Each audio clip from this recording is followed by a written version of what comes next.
Hello everyone, this is me Rabab Zehra from TECHx Media. We are at GITEX Global 2024 and I have with me right now is Jessica Constantinidis. She is Innovation Officer EMEA at ServiceNow and she has been in tech industry since 1996, the real tech woman. So today we are going to ask her a couple of questions about ServiceNow's GITEX presence and a few more. So let's welcome Jessica on TECHx Media. How are you? Fantastic. Welcome. It's great to be here. It's a buzz every year, right? It's a pleasure for me to have you here with us today. Fantastic. Okay, so Jessica, let's start with when it comes to AI and generative AI, to be more specific. What are some of the challenges that customers are facing now? And what are the opportunities of growth they are looking and they want ServiceNow to assist them, to help them in that? Yeah, so first of all, the problem sits that AI isn't just an IT decision, right? When you do AI, you open up your intellectual property, you open up your data. So it's more of a C-level discussion, like CIO, CTO, CFO, because the investment sits there and the benefit doesn't necessarily always come from IT, right? So when you do AI, it's about that sovereignty, that data protectiveness, and everything that comes around it. So what we see with ServiceNow, and the reason that a lot of customers are actually choosing ServiceNow, is because we have a piece of AI inside of our platform, which is sovereign, which is very localized and very secure. And a lot of customers really love that because that first step into that fear of opening up Pandora's box is taken away. But then there's also a potential to link out Bard, ChatGPT, Claude, some of the other ones in a safe environment. So I think that fear of what should we do, what should we not do, and how do we get to that is phase one. Phase two, budget. It's not cheap, let's be honest, right? So if you're really doing these things, the question you need to ask yourself, is it because of the technology or is it because of the increase in revenue or the loss of cost? So when we do these things, the IT manager does not hold that budget. So we need to have a bigger discussion around the company in terms of, if you're saving, like for instance, 3 hours per employee per day, who gets that saving? It's not IT, but it's the HR and it's the CEO. So that is also a very big discussion that we're pulling in because most of the times when we look at AI, it's pushed into IT, but it's not at that, CEO level yet. So we see that. And then the last challenge is, how do you make people understand what it really is, which data they should be putting in there? So the enablement phase is really important as well. And I see a lot of people struggling. They say, okay, we've got AI, Microsoft put Copilot in, ServiceNow put it in Now Assistant. But how do we now get people to understand what it really does and can accelerate the business? Because it's not because a process has AI that you're actually changing the process. So it's that last part of really getting that culture of challenging a process and also let people speak up and say, no, this is not right. Let's do it differently. So it's that cultural piece of acknowledging an issue and then being able to change it. That's great and very interesting aspect of generative AI that you have just discussed. So is there a generative AI success blueprint? What is your advice for customers experimenting with generative AI or looking to scale generative AI in their enterprise? For me, it's very simple. So you have different phases to go into GenAI, right? So phase one, you teach yourself, you're exploring, you're kind of like feeling what it is.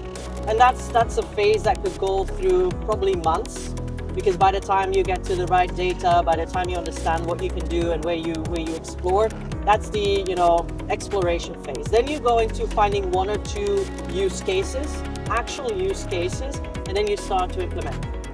In that initial time, it's a chicken and egg problem, because that use case will then show the company that it's A, not cheap, but B, you need to get quick wins. So the low-hanging fruit for me is the one to go for. If you can get an immediate result and tangible, measurable outcomes, that's the one you should be doing. If you don't, then people look at it like a project which costs a lot of money and actually didn't give a lot of value, right?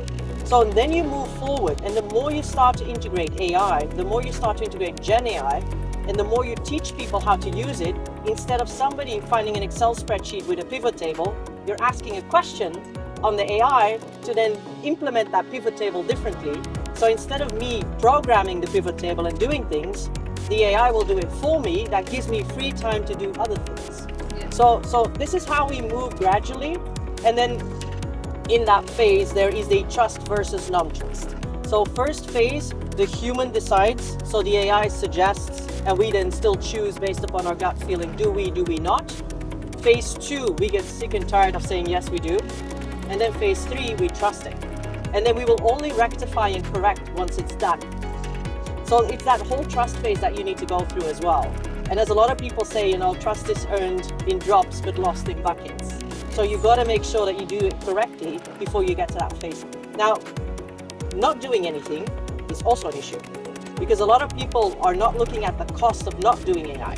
They're looking at the cost of doing AI, but not doing AI is potential loss of time to market. Correct. The AI will not take your job, but the people that are using AI will take your job. Yes. So it's that cost that you also have to calculate, and I don't see a lot of customers doing that first.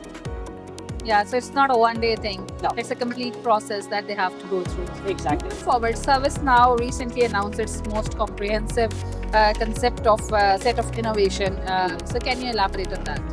So ServiceNow has always been, and it's so funny because when Fred Luddy started our company, he always had the idea of, optimizing business from day one.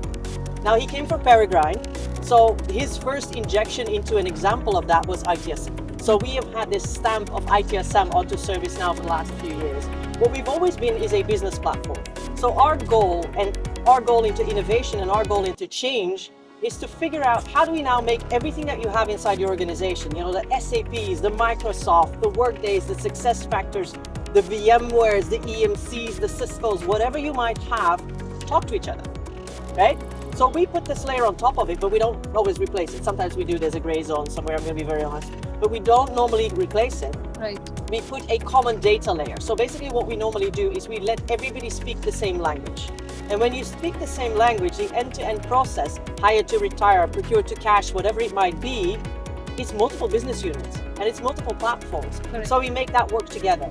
And then what we do is we take not the data, but the action, we pull the action up and we give AI and all of that innovation on the action, not the actual data. But what you need to do in an organization is action on it, right? So you get something input, and then you as a person do something, and that results into a P&L increase, right? So it's that actionable layer that actually gets all the innovation and all the investment. So when you have a system, and I had an insurance company that had a mainframe and Lotus Notes, and they were coming to me, they're like, we need a big RFP for RPA, and I'm like, why? And they're like, well, we don't know. So we figured out that they were just using the mainframe for database, they were using the Lotus Notes for email, and they had ServiceNow, and they had an RFP out for 4.5 million euros. And I'm like, why are you doing this? So we avoided the 4.5 million because what we did is the mainframe wasn't intelligent. We pulled the action up. The Lotus Notes wasn't intelligent. We pulled the action up. We launched all of the hyperautomation, machine learning, AI on top of that process, and they avoided RPA.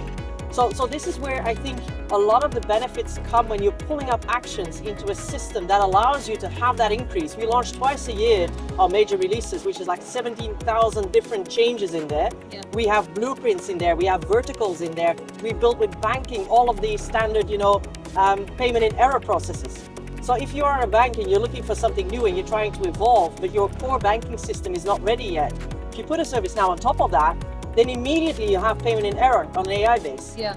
So that's the fusion that we now see with a lot of customers that are looking at us and taking us a little bit more seriously than just the ITSM. And they go like, hang on, I can use low code, no code, I can build applications, I can have omni-channel, I can have applications in there, I can do everything myself and then govern this out as a citizen development with the right governance around it.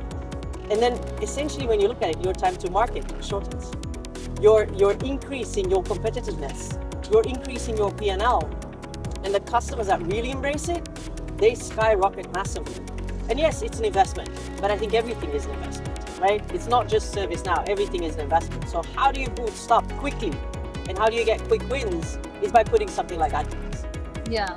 So that an investment that will eventually pay off in long term or short. The funny thing is not eventually. So we have had customers in 3 months' time, return on investment, full on, done.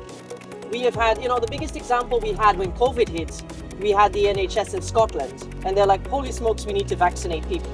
So we had the people that created the vaccine, the people that transported the vaccine, the people that injected the vaccine, all ServiceNow platforms work together, and in 3 weeks' time, 3 weeks, from zero to production, low code, no code, on 3 different ServiceNow platforms, we completely built it. And now it's called the vaccination administration product from ServiceNow, because we decided with the NHS that they weren't going to manage it. So we took it from them, and it's now a product. So 3 weeks Yeah. to vaccinate 6 million people. And I know I get all excited when it comes to this. COVID was not fun, Yes. but I think the technology that we can now use to help things like COVID rapidly is impressive. Correct. And if you take that same approach into banking, into healthcare, into manufacturing, into IoT, shipping, logistics, warehousing, wherever you might be, it's a platform that is not linked to a specific vertical, so you can do whatever you want. And that's sometimes a difficulty. People look at me and they go like, what can you do with ServiceNow? Well, I always say the sky's the limit. Whatever you dream of and whatever you want to build, in 3 weeks to 3 months, you can build it very easily. That's very informative and very interesting. Thank you so much, Jessica, for being here with us. It was a pleasure talking to you. Pleasure was all mine. Thank you. Thank you for watching. Stay tuned to TechX to know more about what is happening at GITEX Global 2024. Goodbye.